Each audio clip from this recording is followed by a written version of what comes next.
Hello दोस्तों, मेरा नाम भगवती गोस्वामी है। मैं 10 ऑन 10 की छात्रा हूँ। यह मेरी दोस्त अपना परिचय देंगी। मेरा नाम अन्नू आदिले है। मैं 10 ऑन 10 की स्टूडेंट हूँ। चलिए आज का सेशन शुरू करते हैं। मेरा पहला क्वेश्चन है, सिंधु घाटी सभ्यता का कौन सा स्थल 3 भागों में विभाजित था? सिंधु घाटी सभ्यता का धौलावीरा स्थल 3 भागों में विभाजित था। मेरा पहला क्वेश्चन, तीर धनुष का प्रथम प्रयोग कौन से काल में हुआ था? तीर धनुष का प्रथम प्रयोग मध्य पाषाण काल में हुआ था। पुराणों में सबसे प्राचीन एवं सबसे प्रमाणित पुराण कौन सा है? पुराणों में सबसे प्राचीन एवं सबसे प्रमाणित पुराण मत्स्य पुराण है, जिसमें आर्द्र सातवाहन की जानकारी मिलती है। हड़प्पा में कौन सी देवी के साक्ष्य मिले हैं? हड़प्पा में मातृ देवी के साक्ष्य मिले। नहीं, उर्वरा देवी के साक्ष्य मिले। महावीर के प्रारंभिक जीवन के बारे में जानकारी हमें कहाँ से मिलती है? महावीर के प्रारंभिक जीवन के बारे में जानकारी हमें भद्रबाहु के लिखित किताब कल्पसूत्र से मिलती है। मोम विधि से बनी कांसे की नर्तकी की मूर्ति कहाँ से प्राप्त हुए हैं? मोम विधि से बनी कांसे की नर्तकी की मूर्ति मोहनजोदड़ो से प्राप्त हुई। मेरा अगला क्वेश्चन है, महावीर, गौतम बुद्ध और मकलीपुत्र गोसाल तीनों की मृत्यु किसके समकालीन हुई? समकालीन किसके काल में हुई? महावीर और गौतम बुद्ध और मकलीपुत्र गोसाल की मृत्यु हर्यक वंश के शासक अजातशत्रु के समय हुई थी, जिसे पितृहंता वंश भी कहते हैं।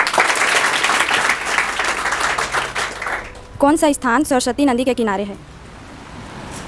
कालीबंगा, जो सरस्वती नदी के किनारे स्थित है। सेल्यूकस निकेटर ने किसे 4 प्रांत दहेज के रूप में दिया था और क्या क्या प्रांत? जोर से बोलना है, सुनाई देना चाहिए, है ना? एकदम धीरे से नहीं बोलना है। सेल्यूकस निकेटर ने चंद्रगुप्त मौर्य को 4 प्रांत दहेज के रूप में दिया था: काबुल, गांधार, एरात, बलूचिस्तान। ऋग्वेद के दूसरे मंडल में कौन से देवता की स्तुति है? ऋग्वेद के दूसरे मंडल में इंद्र की स्तुति है। इसमें 250 सूक्त है। किसने श्रीलंका से बोधि वृक्ष को लाकर पुनः लगाया? अलेक्जेंडर कलिंघम ने श्रीलंका से बोधि वृक्ष लगाकर पुनः लगाया और इसे अशोक की पत्नी तीसराखा ने कटवाया था। दूसरा में पुष्यमित्र शुंग ने कटवाया था और तीसरा में बंगाल के शासक शशांक ने कटवाया था। मेगास्थनीज किसके शासनकाल में आए थे? मेगास्थनीज चंद्रगुप्त मौर्य के शासनकाल में आए थे। यह भारत में आने वाला प्रथम राजदूत था। मेरा अगला क्वेश्चन, किस शैली को आर्य शैली के नाम से जाना जाता है? नागर शैली को आर्य शैली के नाम से जाना जाता है। बुद्ध के प्रथम शिष्य और प्रथम शिष्य कौन थे? गौतम बुद्ध के प्रथम शिष्य उसकी माता गौतमी थी और शिष्य में मलिक और तपसु था। मौर्यकालीन न्याय व्यवस्था के बारे में बताइए। मौर्यकालीन न्याय व्यवस्था धर्म संसदीय और कंटकाशोधन था। धर्म संसदीय में चोर और लूट होता था और कंटकाशोधन में मारकाट होता था। चरक संहिता किस शाखा से संबंधित है? हाँ, चरक संहिता आयुर्वेद के कुषाण वंश के शासक कनिष्क के राजवैद्य से संबंधित है। साहित्य का सम्राट किसे कहा जाता है? साहित्य का सम्राट हर्षवर्धन को कहा जाता है। भारत के मयूर सिंहासन को कौन लूट कर ले गया था और किसने स्थापना की थी? भारत के मयूर सिंहासन को शाहजहां ने बनवाया था और नवाल, आप बताइए। पता नहीं सर। भारत के मयूर सिंहासन को नादिर शाह ने 1739 में लूट कर ले गया था और इसकी स्थापना शाहजहां ने की थी। मेरा अगला क्वेश्चन है, हेलेनिस्टिक कला क्या है? हेलेनिस्टिक कला हिंद यूनानी से लिया गया है। इसमें देसी और विदेशी कला का मिश्रण होता है। किसने नागभट्ट द्वितीय को कन्नौज से भागने के लिए विवश किया? गोविंद तृतीय ने नागभट्ट द्वितीय को कन्नौज से भागने के लिए विवश किया था। उपनिषदों का फारसी भाषा में अनुवाद किसने किया और किसके शासनकाल में हुआ? उपनिषदों का फारसी अनुवाद शाहजहां के काल में हुआ था और शाहजहां के प्रिय पुत्र दारा सिकोह ने किया था, जिसने 52 उपनिषदों का फारसी अनुवाद सीरत-ए-अकबरी के नाम से किया था। कवि बांधव की उपाधि किसने धारण की थी और इसे कौन से नाम से जाना जाता है? कवि बांधव की उपाधि विग्रह राज चतुर ने धारण की थी और इसे विशाल देव के नाम से जाना जाता है। शून्य का प्रथम अभिलेखीय प्रमाण कौन से अभिलेख से प्राप्त होता है? शून्य का प्रथम अभिलेखीय प्रमाण मिहिर भोज के ग्वालियर अभिलेख से प्राप्त होता है। मैं बुत सिकन हूँ, बुत परस्त नहीं, किसका कथन है? मैं बुत सिकन हूँ, बुत परस्त नहीं, यह महमूद गजनवी का कथन है। मेरा अगला क्वेश्चन है, सती प्रथा को खत्म करने का श्रेय किस गवर्नर जनरल को जाता है? सती प्रथा को खत्म करने का श्रेय लॉर्ड विलियम बेटिंग्स को जाता है।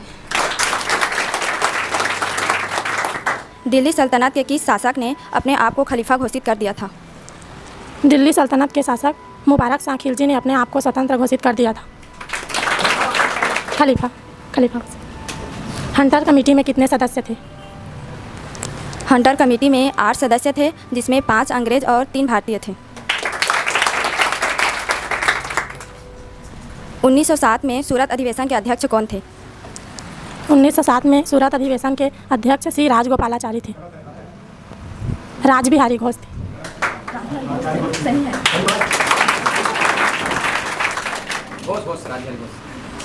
गदर पार्टी का मुख्यालय कहाँ स्थित है? गदर पार्टी का मुख्यालय सैन फ्रांसिस्को में स्थित है। फिरोज शाह तुगलक के कर प्रणाली के बारे में बताइए। फिरोज शाह तुगलक ने शरीयत के आधार पर कर लेना शुरू किया था और इसने 24 प्रकार के करों को समाप्त कर 4 प्रकार के कर लागू किया था: जजिया, ज़कात, खुम्स, खराज। 15 अगस्त 1947 के बाद भारत का कौन सा भाग पुर्तगाल के अधीन रहा? 15 अगस्त 1947 के बाद भारत का गोवा वाला स्थान पुर्तगालियों के अधीन रहा।